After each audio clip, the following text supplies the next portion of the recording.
Ex-wife cheated on me when my brother passed away, divorced me and then claimed her kid was mine 3 years later.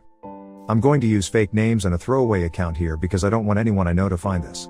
I'm Chris, 37 years old, working as a financial analyst. I've done pretty well for myself, and I've got a good career going at a solid firm.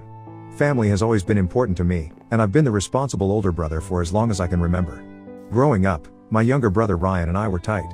We were opposites in a lot of ways, me being the steady one, and Ryan being the wild child who couldn't resist a good time, but that never got in the way of our bond. Ryan was a troublemaker, but he had a good heart. He had this way of getting into the most ridiculous situations, but he was always there for me when it mattered. And even though he never seemed to take life as seriously as I did, I loved him like crazy. Then there's Chelsea. She's 35 now, and we were married for 7 years. On the outside, it seemed like we had a pretty good thing going. No kids, by choice, but we had a nice life together. Or so I thought. Everything changed the day my brother, Ryan, died. It was a motorcycle accident, one of those freak things that you never see coming until it's too late. I got the call when I was at work, and I'll never forget the way my heart just stopped. They told me to get to the hospital, and I drove there in a daze, praying the whole time that it wasn't as bad as it sounded. When I arrived, I was met with the kind of scene you only see in nightmares. The doctors told me Ryan had lost control of his bike and hit a guardrail. He was gone before the ambulance even got there. They let me see him, but I could barely recognize him under all the bandages and tubes. They had to amputate both his legs as they were barely holding on. I just stood there, staring, trying to convince myself it wasn't real. But it was. My parents were inconsolable. My mom, especially, kept asking over and over, why him? Why my baby? My dad, who had always been this strong figure, just crumpled and was crying while trying to calm my mother down. I felt like I had to hold it together for them, to be the strong one, but inside, I was falling apart. Chelsea was there, too. She held my hand and said all the right things, tried to comfort me in all the right ways. At the time, I was grateful. I thought she was a good wife. After Ryan's death, I wasn't myself. I shut down emotionally and threw myself into making sure everything was taken care of. I handled the funeral arrangements, helped my parents navigate their grief, and tried to keep everything from falling apart. I didn't have the energy for anything else. The funeral was a blur. I remember standing by Ryan's casket, numb, as people came up to offer their condolences. I was too exhausted to feel anything, let alone think about how this was affecting Chelsea. I was completely consumed by my grief and my need to be there for my parents. I didn't realize how much I was pulling away from Chelsea. I spent most of my time at my parents' house in the weeks after the funeral. They needed me, and I needed them. Chelsea tried to get me to come home, to talk about what I was feeling, but I just couldn't. I couldn't let myself feel anything more than I was already feeling. It was like my grief was this huge weight that I had to carry, and I couldn't share it with anyone, not even her. After a few months, I started to claw my way back to some semblance of normalcy. I went back to work, trying to get my life back on track. But things between Chelsea and me were different. I knew it, and she knew it. The distance that had grown between us during those months after Ryan's death, but I was so wrapped up in my grief that I didn't know how to fix it. I tried, though. I really did. I made an effort to reconnect with Chelsea, to get back to the way things were before everything went to hell. But she was different, too. She was distant, cold even. Whenever I tried to talk to her about what was going on, she would brush me off or change the subject. It was like she had put up this wall between us, and I couldn't figure out how to break it down. There were times when she'd be on her phone late at night, and when I'd ask who she was talking to, she'd get defensive and tell me it was just a friend. She started going out more often, saying she needed space, that she was just trying to clear her head. I wanted to believe her, but something about it didn't sit right with me.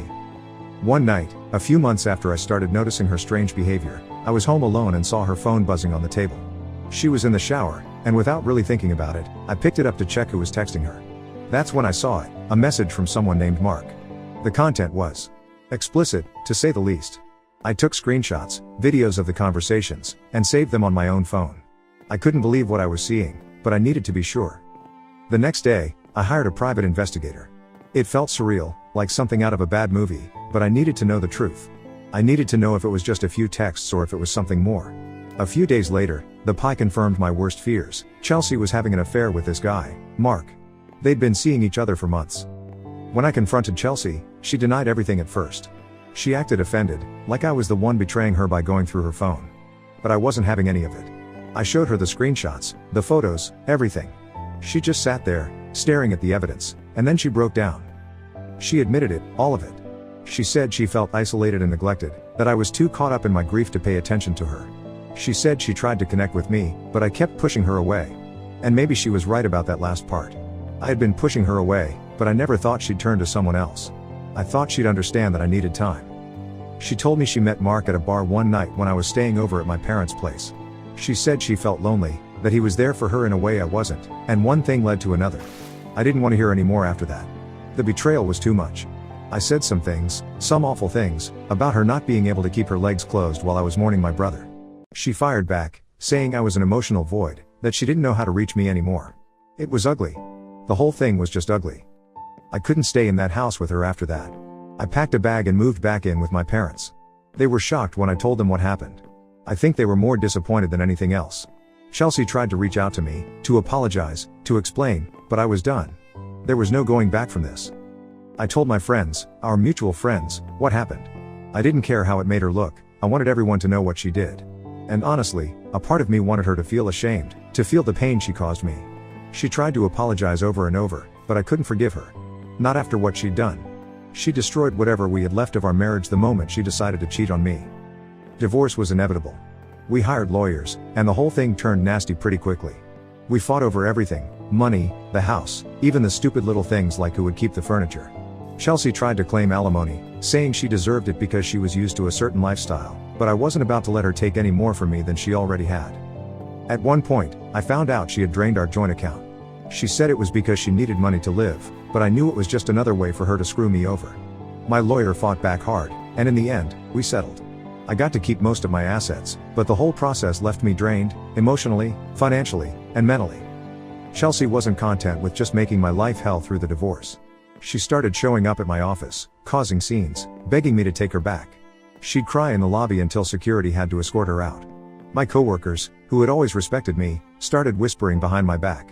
It was humiliating. I had to go to HR to keep her away from my workplace. It was like she wanted to ruin every part of my life she could. After the divorce was finalized, I tried to move on with my life. I went on a few dates, but nothing ever felt right. I was too hurt, and too angry to even think about starting something new. My friends told me I needed to get back out there, but I just wasn't ready. I threw myself into my work instead. I put in long hours, took on extra projects, anything to keep my mind off what had happened. Slowly, I started to heal. The anger began to fade, and the hurt started to scab over. I knew I'd never forget what Chelsea did to me, but I was determined not to let it define the rest of my life. From what I heard through the mutual friends, things didn't go so well for Chelsea after the divorce. Mark, the guy she had the affair with, took off as soon as she told him she was pregnant. I couldn't help but feel a twisted sense of satisfaction when I found out. Karma, I thought. She struggled with being a single mom. Financially, things were rough for her after the divorce. She lost the house and had to move into a small apartment. She tried to reach out to me for help, but I ignored her. I wasn't going to be her savior after what she did to me. She made her bed, and now she had to lie in it. 3 years have passed since the divorce, and a lot has changed. My career has taken off. I got promoted to a senior management position, which came with a hefty raise and a nice corner office. I've started seeing someone new, Becca, 33F. She's kind, understanding, and everything Chelsea wasn't. We've been together for almost a year now, and things are going great. But then, a few weeks ago, something happened that threw me off balance. A mutual friend of ours was getting married, and I got an invite to the wedding. I debated whether or not to go, but Becca convinced me it would be good to show up, have some fun, and see some old friends. So, I decided to go. I wasn't expecting to see Chelsea there. As soon as I walked into the reception, there she was, standing by the bar. She had lost a lot of weight, and there was this sadness about her that I hadn't seen before. Our eyes met, and for a moment, we just stared at each other. Then she started walking towards me. She asked if we could talk, and against my better judgment, I agreed. We found a quiet corner, and she started telling me about how hard things had been for her. She talked about how much she regretted what she did, how Mark abandoned her, how difficult it was to raise a child on her own. She apologized again, saying she knew she had no right to ask for my forgiveness, but she needed to try. She even started bringing up memories from our marriage, the good times, as if trying to remind me of what we once had. It was like she was grasping at straws, desperate to find some way to connect with me again. But all I could think about was the betrayal. As she talked, I couldn't help but have flashbacks to the day I found out about the affair, but then I looked over at Becca, who was watching us from across the room, and I realized that I had moved on. I wasn't the same person I was 3 years ago. I'd built a new life, found happiness again, and I wasn't about to let Chelsea pull me back into that dark place. I told Chelsea that I couldn't reconcile with her. That too much had happened, too much damage had been done. I told her I was happy now, that I had moved on and that she needed to do the same. She tried to argue, saying she had changed, that she could be better, but I stood firm. I wasn't going to let her back into my life. She cried and started to beg, causing a scene. People at the wedding began to notice. But I didn't care. I wasn't going to let her manipulate me into feeling guilty for something she brought on herself. After the wedding, Becca and I talked about what happened. She was supportive, understanding, and she didn't push me to talk about anything I wasn't ready to. I told her about Chelsea's attempts to reconcile, and she just held my hand and told me she was proud of how I handled it. Since then, Chelsea has tried to contact me a few more times, but I've ignored her. I have no interest in reopening old wounds. I've set boundaries, and I intend to keep them. I've moved on, and I'm not looking back. Here's the part that's really throwing me off right now. Last week, I got a letter from Chelsea. In it, she told me that she believes her child might actually be mine. She said she didn't want to believe it herself, but the timing lines up, and she wants me to take a DNA test to find out for sure. I don't know what to do. Part of me thinks this is just another one of her manipulations, another way to try and force her way back into my life. But if there's even a small chance that this kid is mine, I feel like I have a responsibility to know. So, that's where I'm at right now. I'm trying to figure out my next move. I never imagined I'd be in this situation, and I'm not sure how to handle it.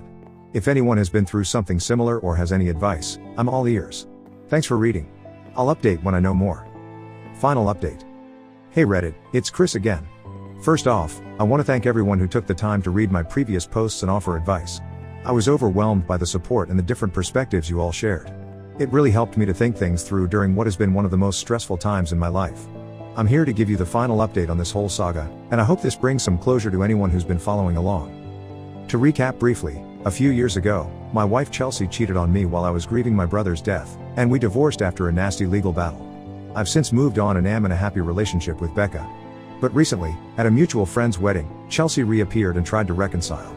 Then she dropped a bombshell, claiming her child might be mine and requested a DNA test. After Chelsea's DNA request, I was extremely confused.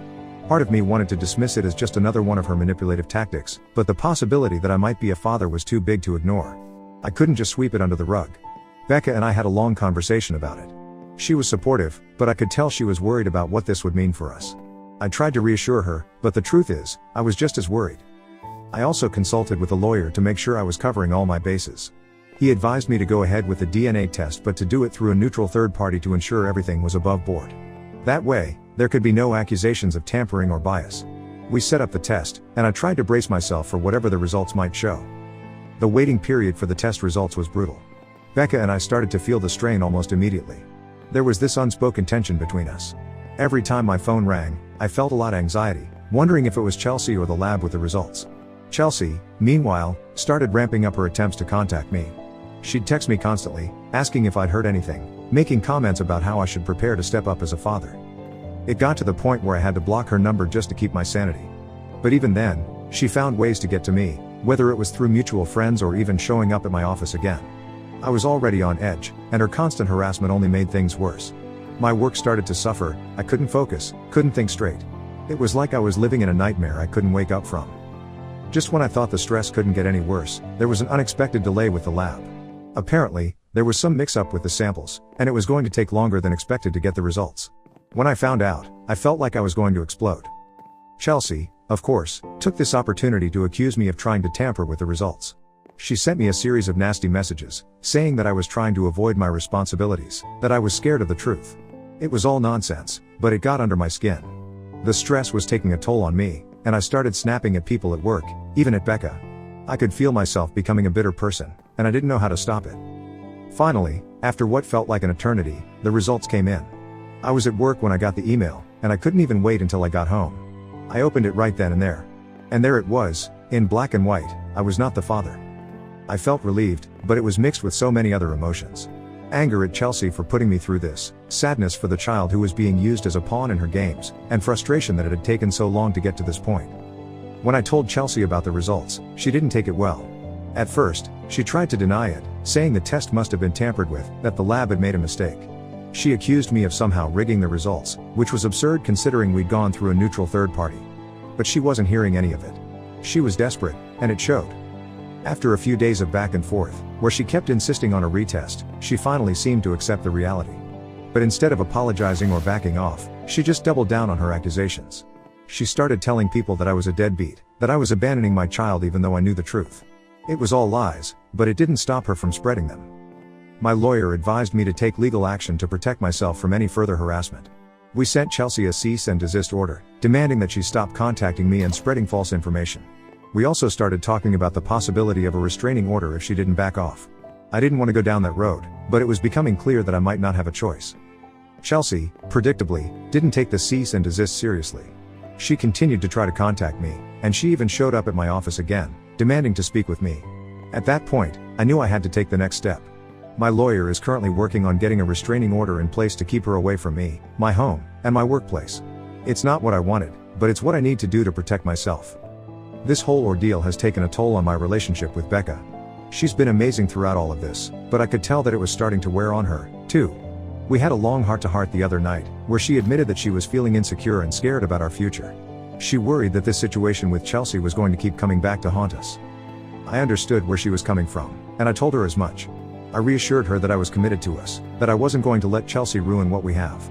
But I also acknowledged that this had been incredibly hard on both of us, and that we needed to keep communicating if we were going to get through it together. It wasn't an easy conversation, but it was necessary, and I think it helped us both to feel more secure moving forward. My parents were devastated when they heard about everything that had been going on. They had always liked Chelsea, and while they were disappointed in her after the affair, this new level of manipulation shocked them. My mom was especially upset. She couldn't believe that someone we once considered family could stoop so low. My dad actually got angry when I told him about Chelsea's accusations and the DNA test. He said he always thought there was something off about her, but he never imagined she'd go this far. It's been hard for them, too, seeing their son go through all of this, and I know they've been struggling to process it. As for our mutual friends, things have been strained, to say the least.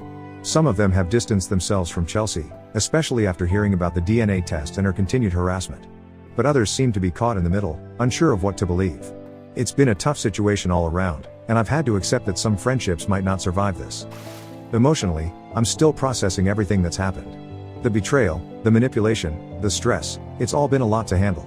I never wanted things to get this ugly, but I also know that none of this is my fault. One thing that's been particularly hard to deal with is the guilt I feel over the child's situation. Even though I'm not the father, I can't help but feel bad for the kid. They didn't ask to be born into this mess, and they're the real victim here. I know I can't do anything about it, but it's something that's been weighing on me. In the end, I've decided to completely cut ties with Chelsea. There's no point in trying to maintain any kind of relationship with someone who has caused this much damage. I've blocked her on all fronts, and I'm moving forward with the legal actions necessary to keep her out of my life for good. I'm incredibly grateful for the support I've received from everyone here on Reddit. Your advice, encouragement, and even your tough love have helped me to see things more clearly and to make decisions that are right for me. Thanks again, everyone.